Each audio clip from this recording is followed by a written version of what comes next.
ಸರ್ಕಾರ ಪದೇ ಪದೇ ಹೇಳ್ತಾ ಇದೆ ನಾವು ಪರ್ಮಿಷನ್ ಕೊಟ್ಟಿಲ್ಲ ಕೆಸಿಎ ಸ್ಟೇಡಿಯಂ ಅಲ್ಲಿ ನಾವು ಪರ್ಮಿಷನ್ ಇಲ್ಲ ಅಂತ ಹೇಳ್ತಾ ಇದ್ದಾರೆ. ನಿಮ್ ಯೋಗ್ಯಕ್ಕೆ ಅಷ್ಟು ಬೆಂಕಿ ಇಟ್ಟರು ಪರ್ಮಿಷನ್ ಕೊಡಿ. ನಾವು ಈಗ ಯಾವ್ದೋ ಹೋರಾಟಕ್ಕೆ ನಾವು ಪರ್ಮಿಷನ್ ಇಲ್ದಿರ ಬಂದ್ರೆ 100 ಬಸ್ಗಳು ತಂದು ನಿಲ್ಲಿಸ್ತೀರಾ, 144 ಸೆಕ್ಷನ್ ಹಾಕ್ತೀರಾ, ಕರ್ಫ್ಯೂ ಹಾಕ್ತೀರಾ? ನೀವು ಪರ್ಮಿಷನ್ ಕೊಟ್ಟಿಲ್ಲ ತಾನೇ ಕೆಸಿಎ ಹಾಕ್ಬೇಕಾಯ್ತು 144 ಸೆಕ್ಷನ್. ಯಾಕೆ ಮಾಡಲಿಲ್ಲ? ಯಾರು ಹೇಳಿದ್ರು?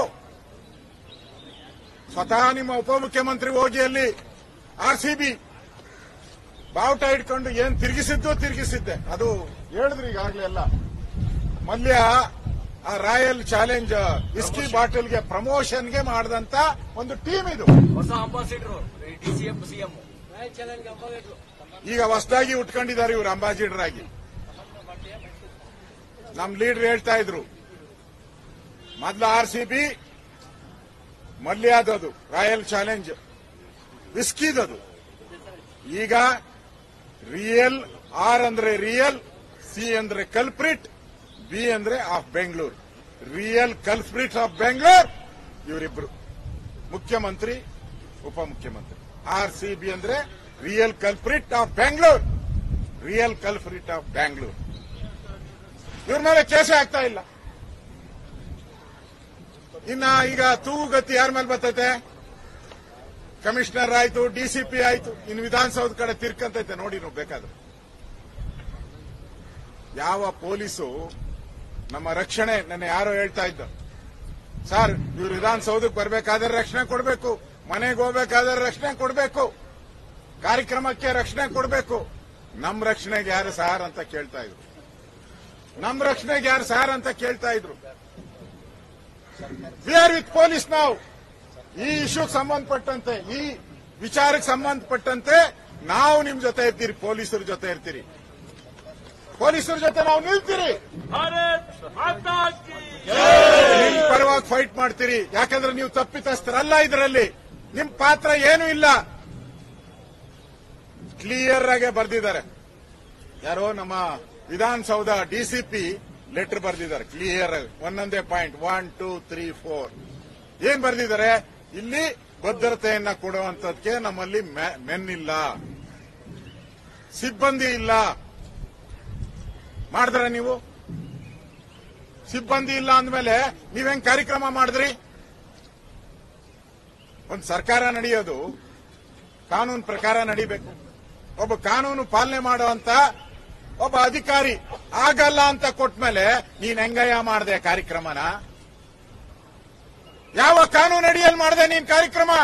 You have no rights.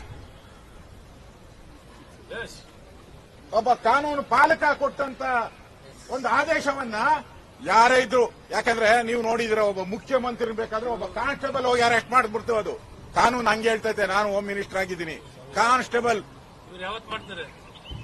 ಪಾಪ ನಮ್ ರವಿ ಏನು ಮಾತಾಡ್ಲಿಲ್ಲ.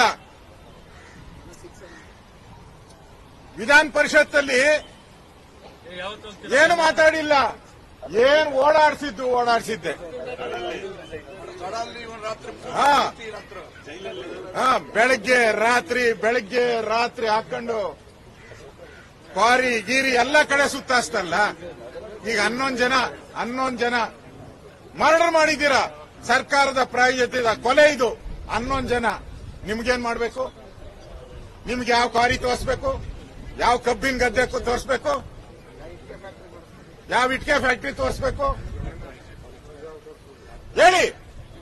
ನಾವು ನ್ಯಾಯ ಕೇಳ್ತಾ ಇದ್ದೀರಿ. ರವಿನೂ ಎಂಎಲ್ಎನೆ, ನೀವೂ ಎಂಎಲ್ಎನೆ. ರವಿಗೊಂದು ಕಾನೂನು, ನಿಮ್ಗೊಂದು ಕಾನೂನು ಇದೆಯಾ? ಒಬ್ಬ ಅಧಿಕಾರಿ ರಿಪೋರ್ಟ್ ಕೊಟ್ಟ ಮೇಲೆ ಮಾಡಕ್ ಸಾಧ್ಯನೇ ಇಲ್ಲ ರೀ ಕಾನೂನು ಪ್ರಕಾರ. ಮುಖ್ಯಮಂತ್ರಿಗೆಲ್ಲ ಯಾರಿಗೂ ಅಧಿಕಾರನೇ ಇಲ್ಲ. ಒಬ್ಬ ಅಧಿಕಾರಿ ನನ್ನ ಕೈಲಿ ಆಗಲ್ಲ ಇಲ್ಲಿ ಅಂತ ಹೇಳಿದ್ಮೇಲೆ ನೀವ್ ಹೆಂಗೆ ಮಾಡಿದ್ರಿ ಕಾರ್ಯಕ್ರಮ? ಇದು ಈ 11 ಜನರ ಸಾವಿನ ಮೇಲೆ ನೀವು ರಾಜ್ಯವನ್ನ ಆಳಕ್ಕಾಗಲ್ಲ. ಎಚ್ಚರಿಕೆಯನ್ನ ಕೊಡ್ತಾ ಇದ್ದೀನಿ. 11 ಜನ ಸಾವಿನ ಮೇಲೆ, ವಿದ್ಯಾರ್ಥಿಗಳ ಸಾವಿನ ಮೇಲೆ ರಾಜ್ಯವನ್ನ ಆಳಕ್ಕೆ ನಿಮ್ಗೆ ಯೋಗ್ಯತೆ ಇಲ್ಲ. ಆ ಯೋಗ್ಯತೆಯನ್ನ ಕಳ್ಕೊಂಡಿದ್ದೀರಾ. ನೀವು ಕಾನೂನು ಪ್ರಕಾರನೂ ಕೂಡ ಅಪರಾಧಿ ಆಗಿದ್ದೀರಾ. ನೀವೇ ಹಾಕಿದ್ದೀರಾ. ಇವತ್ತು ಹೇಳಿದ್ದೀರಾ ನಮ್ಗೇನು ಸಂಬಂಧ ಇಲ್ಲ. ವಿಧಾನಸೌಧ ಕಾರ್ಯಕ್ರಮ ಮಾತ್ರ ನಮ್ದು, ಕೆಸಿಎ ಕಾರ್ಯಕ್ರಮ ನಮ್ದಲ್ಲ ಅಂತ ಮಾಧ್ಯಮದಲ್ಲಿ ಎಲ್ಲಾ ಕಡೆ ಬಂದಿದೆ. ಟ್ವೀಟ್ ಮಾಡಿದ್ದೀರಾ,